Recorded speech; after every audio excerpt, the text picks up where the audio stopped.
Durante años, Sony ha sido criticado por las malas películas que ha sacado de personajes de Spider-Man sin involucrar al arácnido. Pero ¿sabías que de cierta forma Sony salvó al universo cinematográfico de Marvel y me atrevería a decir que incluso ayudó a salvar el cine de superhéroes, el cual en un inicio era un total fracaso? Pero ¿cómo sucedió esto? Todo esto pasa debido a que Marvel estaba en quiebra y Sony vio la gran oportunidad de adquirir los derechos de Spider-Man. Es así que el día de hoy vamos a darnos un viaje en el tiempo para saber cómo Sony se apoderó de uno de los superhéroes más famosos del mundo y cómo ayudó a salvar el cine de superhéroes. Para saber cómo es que llegó Spider-Man a las manos de Sony es necesario remontarnos unas cuantas décadas en el tiempo hasta el origen del héroe. 10 de agosto de 1962, los legendarios Stan Lee y Steve Ditko le dieron vida a Peter Parker y a su alter ego Spider-Man. Por suerte surgió el héroe que conocemos hoy en día,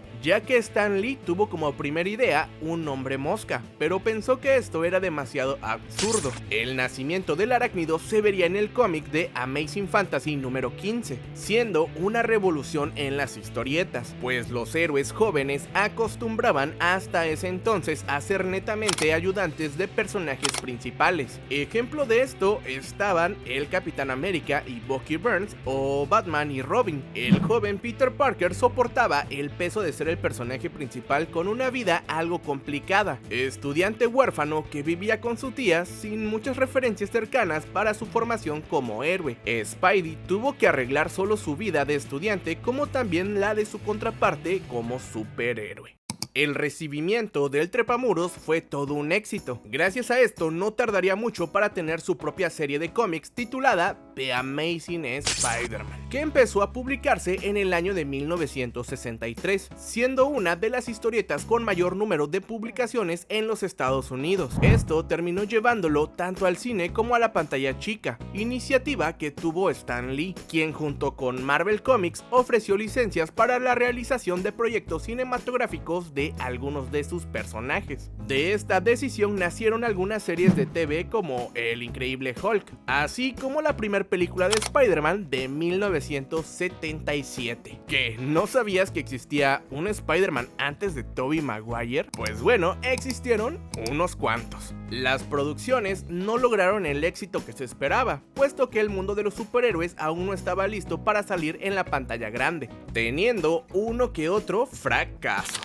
La década de los 80s fue el inicio de una época muy complicada para los cómics económicamente hablando. Debido a esto, la gran Marvel Comics tendría que vender los derechos de algunos de sus personajes, entre los cuales se encontraba Spider-Man. El Trepamuros fue adquirido por Cannon Films, con la condición de que los devolviera en caso de no estrenar ninguna película antes de los 90s. Lamentablemente o afortunadamente, la compañía caería en picada, y para sacar algo de dinero se puso las pilas y vendió los derechos que anteriormente había comprado de Spider-Man, pero esta vez vendiendo todo por separado: televisión, cine y videos domésticos. Esto provocó una serie de problemas legales entre la extinta Cannon y Marvel, en donde la empresa de superhéroes se vería gravemente afectada, teniendo que vender ahora aún más licencias de sus franquicias de superhéroes. Podríamos decir que Cannon es la responsable de que diferentes empresas tengan los derechos de diferentes superhéroes, como los X-Men, que en su momento eran de Fox, o Hulk de Universal Studios.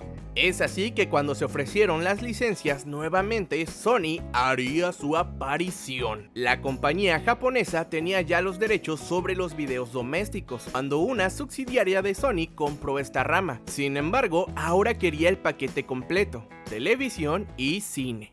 Es así como llegamos a Sony es el salvador de Spider-Man y de Marvel. En 1998, Marvel Comics estuvo al borde de perderlo todo. Es así que ofrecieron a Sony todos sus personajes, desde Iron Man hasta el Dios del Trueno Thor, e incluidos todos los Vengadores, todos por la cantidad de $25 millones.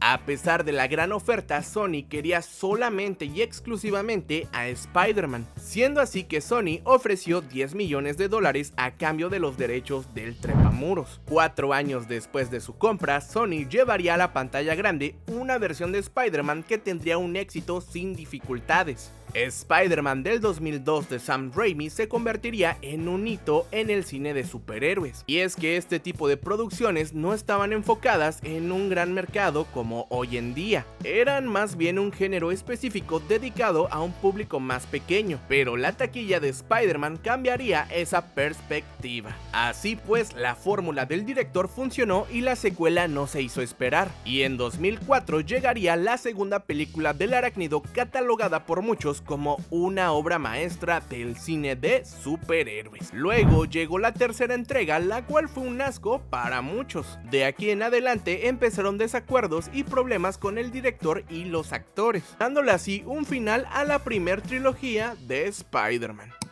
En el 2012 vería la luz un reboot del Trepamuros, uno con un actor que no convencía a muchos, pero que en la actualidad es amado por todos los fans. Unos cambios en la historia se llevaron a cabo y resultaron ser favorables para la cinta. Aunque esta nueva versión de Spider-Man no tuvo el éxito que se hubiera esperado, la verdad es que tampoco estuvo cerca del fracaso, mostrando tener potencial. Sin embargo, este reinicio solo tuvo 2 películas: la trágica muerte de Gwen Stacy, que por cierto duele cada vez que uno la ve, y la futura formación de los 6 siniestros, que no fueron suficientes como para darle a esta versión su tercera parte. Luego de cancelar una tercera entrega de The Amazing Spider-Man, Sony recibiría una propuesta de Marvel para trabajar juntos. Para este punto, Marvel ya tenía un gran éxito en el cine con sus diferentes entregas de Los Vengadores, éxito que pudo ser gracias a la película de Spider-Man del 2002. Y a Blade, el cazador de vampiros. Ese güey también salvó el mundo de superhéroes, porque Blade solamente hay uno. A Marvel solamente le hacía falta un personaje importante que podría llevarlos a tener aún más éxito. Es así que Kevin Feige lanzó una propuesta arriesgada. Marvel tomaría el control del personaje haciendo un nuevo reboot de este para introducirlo al MCU. Así pues, Marvel y Sony entrelazaron intereses y se pusieron a preparar al personaje para introducirlo en Capitán América Civil War, en donde veríamos por primera vez a Tom Holland como el nuevo Spider-Man. Luego del éxito del personaje, películas en solitario llegarían, y Sony continuaría siendo el dueño, teniendo a Marvel, su anterior dueño, como un gran aliado para desarrollarlo y por supuesto obtener ganancias.